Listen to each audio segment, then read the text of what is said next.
آج کی مجلس سے سجدہ تلاوت کے مسائل کا بیان شروع ہو رہا ہے۔ سجدہ تلاوت آپ حضرات جانتے ہیں کہ پورے قرآن کریم میں کل کتنے پارے ہیں؟ 30 پارے۔ قرآن کریم میں 30 پارے ہیں۔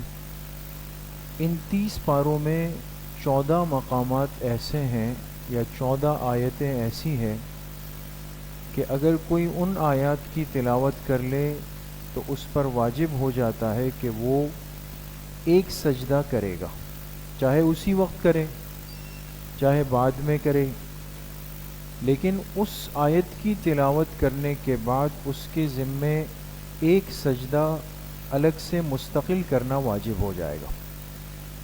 اور ایسی کل جگہ پورے قرآن کریم میں کتنی ہے؟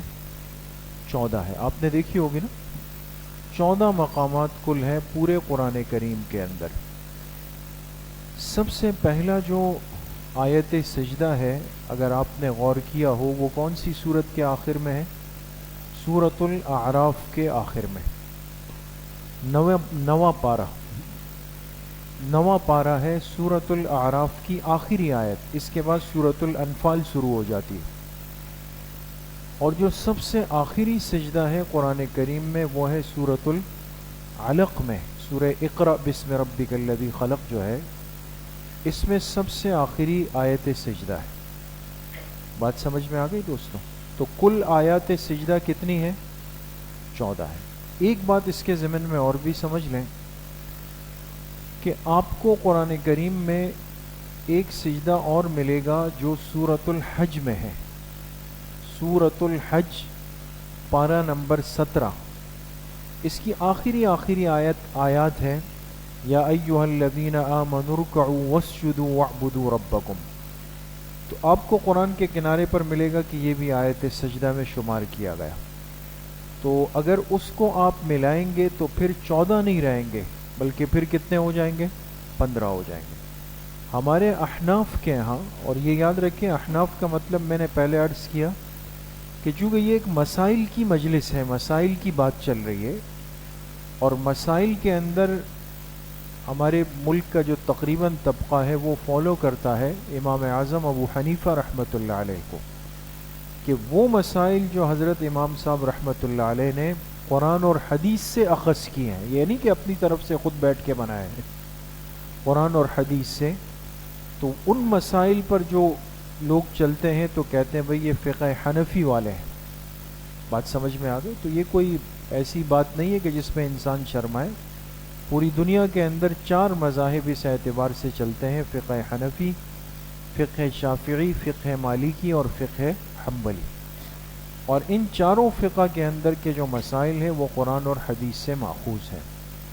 تو یاد رکھیں کہ ہمارے فقہ حنفی میں قرآن کریم کے کل سجدہ تلاوت کتنے ہیں؟ 14 ہے، اور سورہ حج کے آخر کی جو آیت کو سجدہ لکھا گیا ہمارے نزدیک وہ نہیں ہے۔ بات سمجھ گئے؟ لہذا اگر کسی نے وہ پڑھ لی تو اس پر سجدہ واجب نہیں ہوگا۔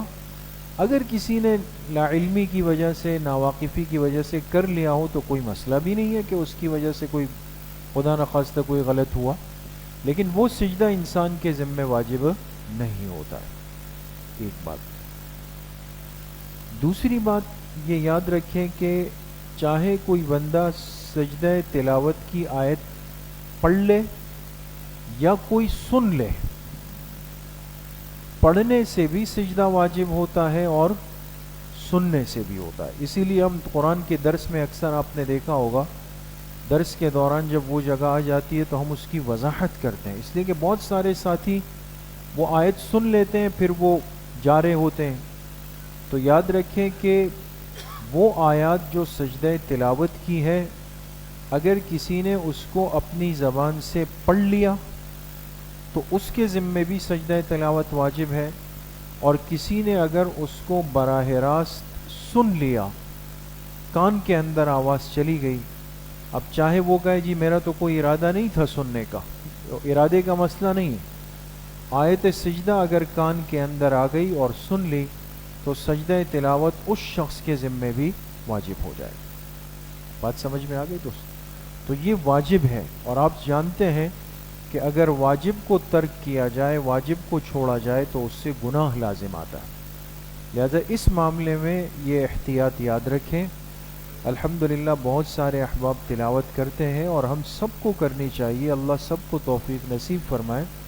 روز کی بنیاد پہ تلاوت کی ترتیب بنائے، ایک پارہ، آدھا پارہ، ایک پاؤ، کچھ بھی نہیں، ایک صفحہ یا ایک رکوع پڑھے لیکن روز تلاوت کرے۔ تو بعض دفعہ اس میں آیات سجدہ آ جاتی ہے، انسان ہے سست ہے، کہتا ہے جی بعد میں کر لوں گا، 14 ملا کے کر لوں گا۔ تو اب ایک قرآن ختم ہوا، پھر 2 ختم ہوئے، پھر 3 ختم ہوئے، کئی سالوں کے ہوتے ہیں۔ تو یاد رکھیں کہ سجدہ تلاوت ذمے پر واجب ہوتا ہے۔ تو کوشش تو یہی ہو، بہتر سب سے افضل یہ ہے کہ جو آیت سجدہ پڑھ لی آپ نے اور تلاوت سے فارغ ہو جائیں تو بس وہیں پر برابر میں یا اسی جگہ پر ایک سجدہ آپ کر لیں، نہیں تو 14 سجدے جب پورے ہو جائیں تو 14 سجدے ایک ساتھ کر لیں۔ تیسری اہم بات یہ کہ سجدہ تلاوت کا طریقہ کیا ہے، کوئی مشکل بھی نہیں ہے دوست۔ سجدہ تلاوت کے اندر کوئی کانوں تک ہاتھ نہیں اٹھانا، ہاتھ باندھنے نہیں ہے، بہتر اتنا ضرور ہے کہ انسان کھڑے ہو کر کے قبلہ رخ ہو کے کھڑا ہو جائے اور اللہ اکبر کہہ کر کس میں چلا جائے، سجدے میں چلا جائے، اور اللہ اکبر کہہ کے بیٹھ جائے۔ لیکن اگر کوئی کھڑا نہیں ہوا، بیٹھے بیٹھے جیسے آپ حضرات بیٹھے ہوئے قبلہ رخ، بیٹھے بیٹھے قبلہ رخ ہو کے اللہ اکبر کہہ کے سجدے میں چلے گئے، 3 دفعہ سجدے کی تسبیح کم از کم پڑھ لی، پھر اللہ اکبر کہہ کر بیٹھ گئے، تو یہ سجدہ تلاوت ادا ہو جائے گا۔ اتنا آسان طریقہ ہے۔ تو نہ اس کے لیے کوئی ہاتھ اٹھانے کی ضرورت، نہ باندھنے کی ضرورت، نہ بعد میں سلام پھیرنے کی ضرورت، بس اللہ اکبر کہہ کے سجدے میں جانا ہے، سجدے کی تسبیح پڑھیں، اللہ اکبر کہہ کے سجدے سے اٹھنا۔ یہ مسائل سمجھ میں آ گئے دوستوں؟ اللہ پاک مجھے بھی آپ سب کو صحیح عمل کی توفیق نصیب۔ الحمدللہ رب العالمین والصلاۃ والسلام۔